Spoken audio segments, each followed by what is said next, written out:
Hello my friends, welcome back to my channel. Today I'm going to show you how I make this juicy, delicious and flavorful Chinese roast pork, aka Char Siu. It goes so well with steamed white rice, or I actually prefer it in this hot dog bun a lot more now after I trying it. Because it just tastes so good and they go so well together. Let's get started. Here I got 3 pounds of pork, which I just got it from Chinese market. I just asked them Char Siu meat and that's what they have. Usually Char Siu meat look like this with some good amount of fat and it has really marbly effects of it. So since I want to roast it then cut it, I'm gonna cut them along the grain.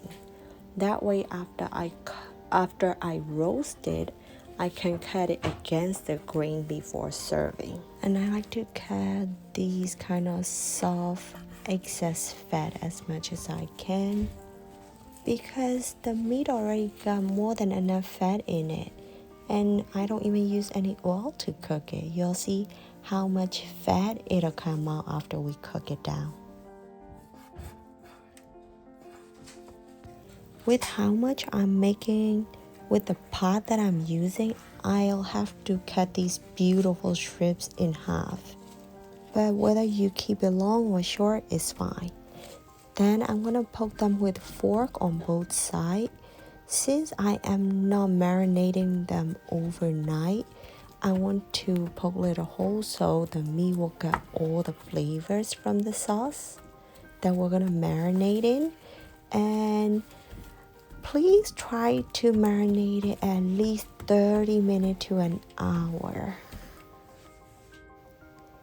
And I am going to use this Char Siu sauce, not sponsored, but it has really nice flavor, so I highly recommend it. So for me, the proportion is 1 pound of meat to 1 spoon of sauce. So since this is 3 pounds, I'm putting 3 tablespoons of Char Siu sauce and 1.5 tablespoons of dark sweet soy sauce. And that's it. Even though it is sweet soy sauce, it does add some salty taste into it.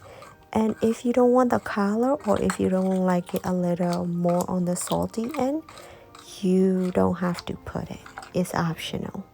But I like the color and I want a little bit of salty taste in it since I'm not adding any extra salt. And this is just great, perfect to my taste.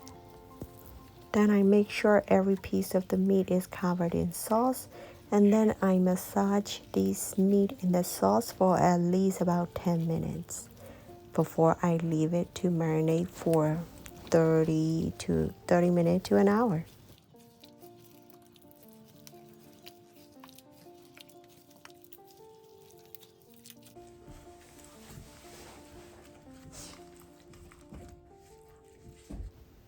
Afterwards, I'm gonna pan fry the meat first until I got nice color and smoky flavor.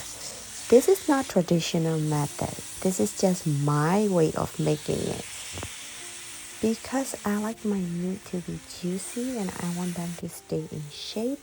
And also I like the cherry, smoky touch in the meat also. So pan frying first before cooking, to me, it's great.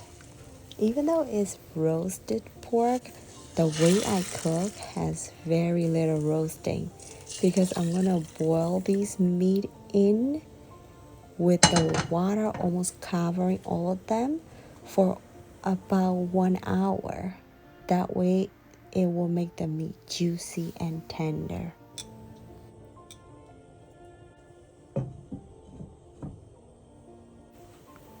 This is 10 minutes into boiling. I am just checking how's it going.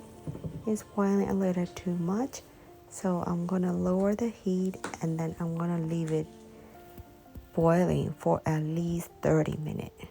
And that is great time for stretching and a good 30 minutes of yoga time. So it works out.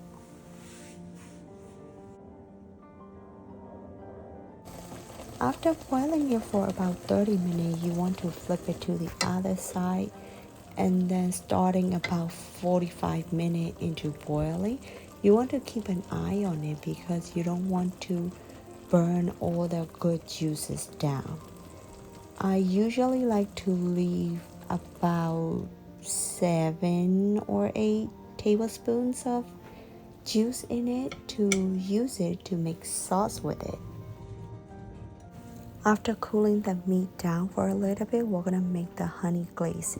It's just 1 tablespoon of honey with 1 tablespoon of water.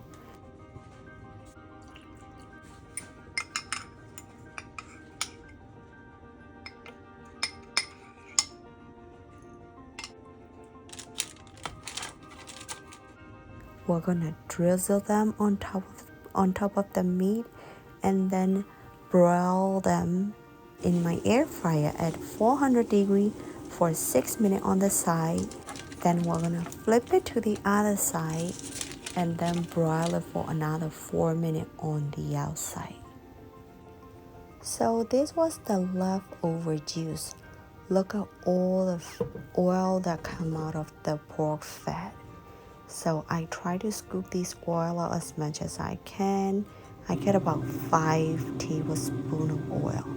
After that, I'm gonna add 1 spoon of white sugar and then cornstarch, just a little bit, about 1 teaspoon I would say, and some water.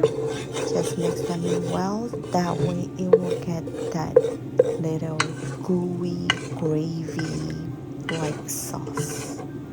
Now this sauce is packed in flavor.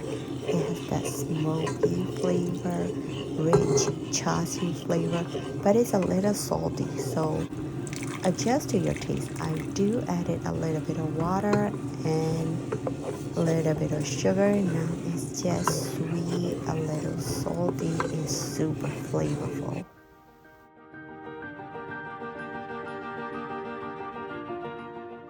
Then I sift the sauce just to make sure it's all smooth with no other things in it, because there could be little bits of meat, there could be little cornstarch that didn't melt well.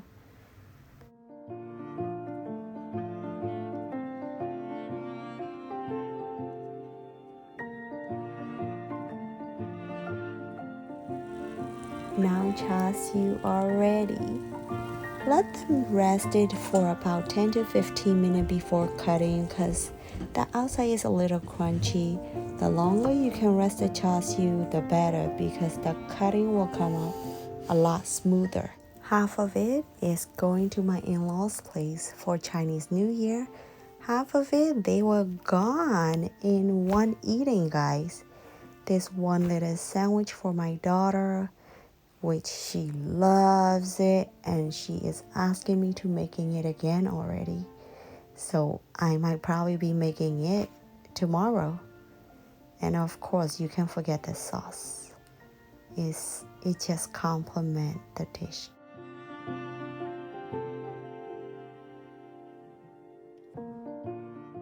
And the best way to serve Char Siu with is over a bowl of steamed rice.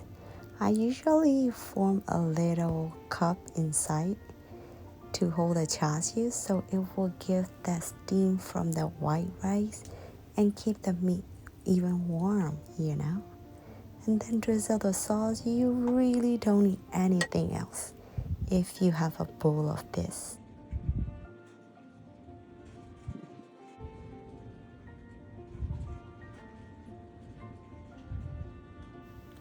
And that is how I make juicy and tender Char Siu. Thank you so much for watching, and I'll see you in the next video. Bye!